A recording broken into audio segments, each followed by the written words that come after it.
Hey guys, stick with me to the end cause I've got over 20 Android shortcuts to show you. Let's dive in. Most of the Google applications have full search bars and making it easy to start searching. But on the Play Store, it's only the icon. You have to tap the icon, then tap the search bar to bring the keyboard before you start searching. But when you double tap the search icon, it immediately brings the keyboard and search bar for you to start searching.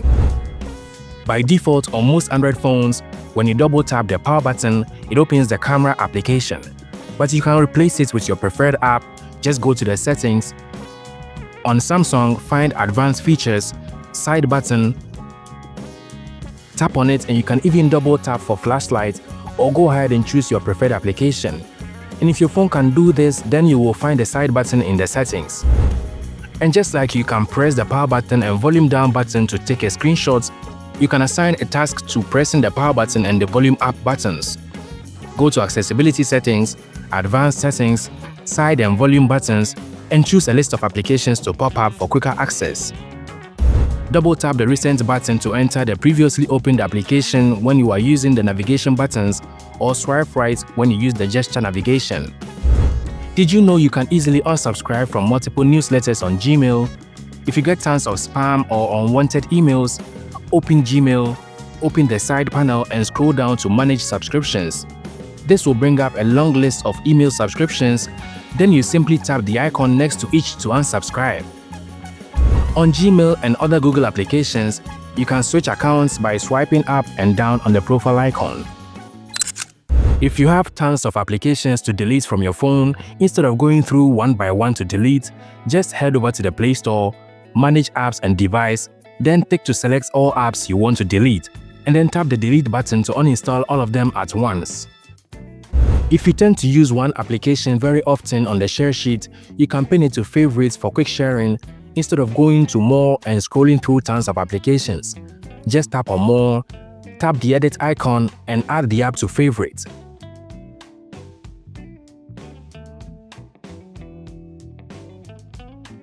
Now the application will show up among the favorites whenever you want to share something. If you often take videos on your camera more than photos, here is a quick shortcut. Long press on the camera application.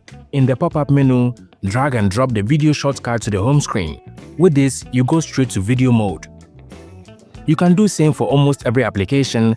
Just long press, find the most used feature or section of the application in the list of shortcuts, drag it to the home screen for quick access, even on WhatsApp and other messaging applications for quick access to particular chats.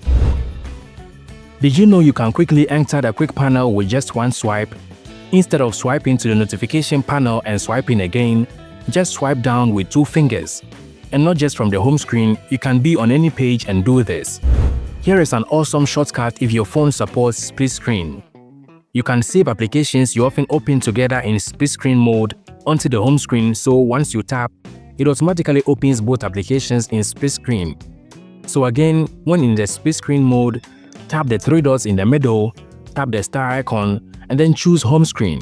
And this creates the shortcut for you, and it saves a lot of time. On Chrome, you can swipe down to refresh the page instead of opening the menu before tapping the refresh button. Also, to switch tabs, just swipe on the address bar left or right. And here is a pro shortcut. Instead of tapping the 3 dots to open the menu, just swipe up from it, hold and release on what you want to access. It will need some getting used to, but it is fantastic. If you use Gboard, you can use the spacebar as a cursor on the text box when typing. You simply long press and swipe. This rolls the cursor through the words. To highlight a word, just double tap. To delete everything, just swipe left from the delete key. This highlights everything and clears them off. Also, instead of tapping the symbols key to enter the symbols to press, you can simply press and drag, which will switch to the symbols page. You can then release on the symbol and then you still remain on the alphabets page. If you've already typed a word, you can simply switch it to uppercase, lowercase or proper case using the uppercase button instead of deleting and retyping. And here is an all-time favorite, dictionaries, and you must use it too. Like when I want to send "Where are you?" I just type WYA, which suggests that phrase, and then I tap and send. Or I want to type my phone number, I enter these 2 characters and the number is suggested for me to tap and send. This makes typing quicker and fun too, and you can do it with emails, phone numbers, even your social media account links. To do this, go to the keyboard settings, dictionary, personal dictionary, choose the language, tap the plus button, add the main thing, and add the shortcuts. And then you can make a good use of the clipboard, especially if you reuse a particular group of words, links, numbers, and others. When you copy, it gets saved to the clipboard, which stays for an hour before it goes, but you can pin them, which keeps them there. I personally have these hashtags pinned because I use them a lot.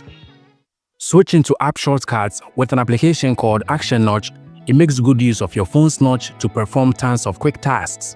With gestures like single, double, and long touch on the notch, you can perform tasks like taking screenshots, opening notification panel, camera, quick panel. You can even touch the notch to scroll to the top or bottom of the page. Control media, brightness, and a bunch more quick settings. With left and right swipe gestures requiring premium access, you can also add these shortcuts to the home screen, all with this application. Taking it further, Notch Touch is similar to Action Notch. You can do these same gestures to perform all these tasks, and even swipe gestures being free, unlike Action Notch swipe gestures being locked behind a paywall. Action Notch performs more tasks, but Notch Touch's gestures are all free to access.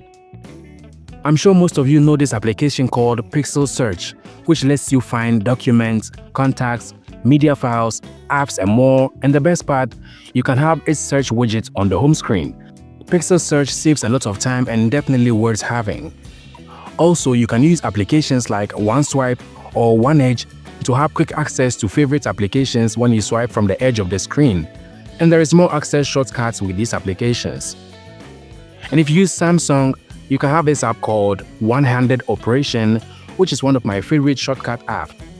By again swiping from the edge of the screen, it displays quick panel in this pop-up, which has the Wi-Fi, Bluetooth, screenshots, dark mode toggles, and more. Plus, you get to control media and brightness, and you can customize everything about it too. Most of these are long-time existing shortcuts, and some too are fairly recent, so comment below which of them you didn't know already. If you enjoyed this video, kindly consider subscribing to the channel, drop a thumbs up, and as always, thank you for watching.